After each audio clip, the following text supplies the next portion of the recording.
Vamos en vivo a nuestro móvil con Francisco Stefanov, con las protestas que hay en las calles de la ciudad de Buenos Aires. Francisco, buenas tardes.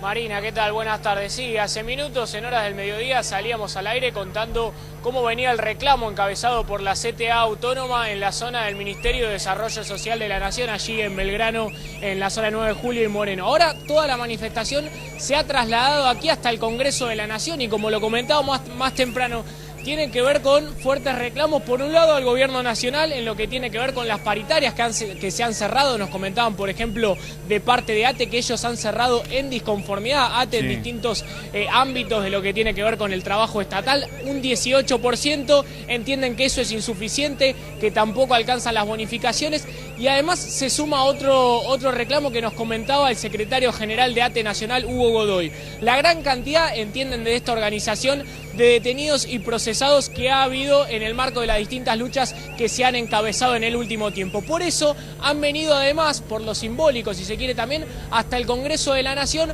para presentar un petitorio ante distintos legisladores para dar cuenta de esta situación y ver si se puede avanzar en algún tipo de proyecto a nivel legislativo. Hay que ver hasta dónde llega la columna, ¿no? Prácticamente, ahora estaba tomando la cámara en la zona de 9 de julio, o hacia la zona de 9 de julio, mejor dicho, está prácticamente colmado. Y si uno sigue derecho por lo que es la avenida Rivadavia hasta la esquina de Combate de los Pozos, también está colmado de gente. De hecho, ahí te diría que la concentración es mucho mayor porque hay un escenario, hay distintos dirigentes, el propio Hugo Godoy se encuentra allí, hay referentes de ATE, de CTA, hay banderas de SUTEBA, de la corriente clasista y combativa, muchísima gente que se ha concentrado aquí en el Congreso de la Nación. Allí las imágenes, Francisco, son los gremios enrolados en la CTA Autónoma en esta jornada nacional de lucha que incluye una movilización en el centro porteño.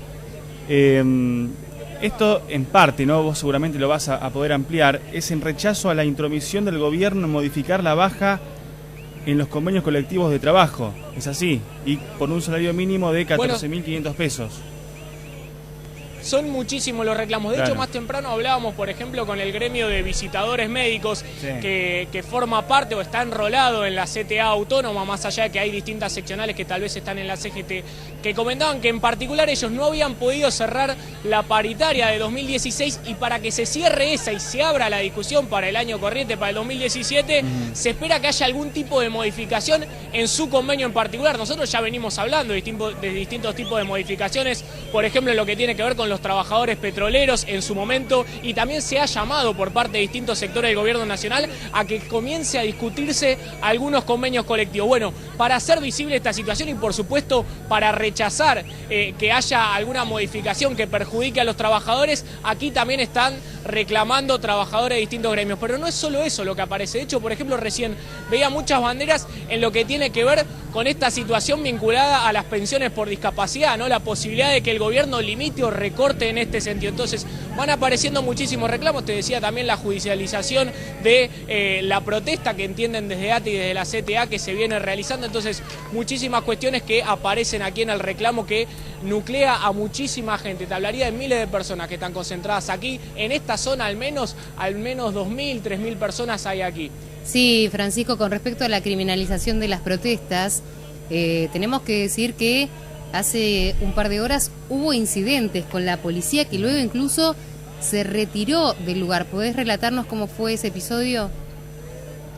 Sí, alrededor del mediodía, 11:30, 12 del mediodía, en un principio, cuando obviamente todavía no había esta cantidad de personas que ahora ustedes pueden observar que ahora se están reubicando todo en la zona de la avenida Entre Ríos. En un principio el corte iba en 2 carriles de la avenida 9 de Julio. En un momento, cuando comenzaban a llegar mayores columnas, venía por ejemplo ATE de Ensenada, ATE de Avellaneda, distintas seccionales de gremios que participaban del reclamo. Bueno, se empezó a avanzar, se empezó a ocupar, si se quiere, más carriles. Ante esta situación, la policía que permanecía en uno de ellos intentó que no se acerque. Allí, por ejemplo, nosotros no lo llegamos a observar, pero sí lo denunciaron desde ATE. Uno de los policías agredió a una mujer. Eso, por supuesto, despertó el malestar de muchos y ahí se produjo un poco de tensión. Luego hubo una especie de diálogo con uno de los organizadores del operativo. La policía se corrió del lugar y hubo alrededor de, te diría, 20, 30 minutos en los que se cortó prácticamente toda la avenida 9 de Julio para allá en encolumnarse y venir hasta aquí, pero tenía que ver principalmente con eso, por la ocupación del lugar y la reacción, claro, la agresión, mejor dicho, de un policía a una de las manifestantes. Francisco, la última, ¿llegás a ver hasta dónde llega la gente, hasta dónde llega la columna de manifestantes? Porque se ve realmente, por lo menos varias cuadras, ¿no? Desde allí de donde estás vos. Yo te diría más o menos hasta donde termina la explanada del Congreso seguro, porque es lo que alcanzamos a observar desde aquí, e inclusive cuando la gente se va acercando. Ahora van a ver cómo a ritmo sostenido las personas, los manifestantes, se van acercando hacia la zona de Callao, pero no termina. De hecho, podemos observar desde aquí que hacia donde miremos en dirección hacia 9 de julio todavía continúan llegando personas. Entonces, claro, mínimo hasta te diría la calle Uruguay prácticamente, que continúa llegando la gente. Muy bien, Francisco, nos quedamos allí, en cualquier momento regresamos cuando sea necesario. Hasta luego. Queremos el aumento.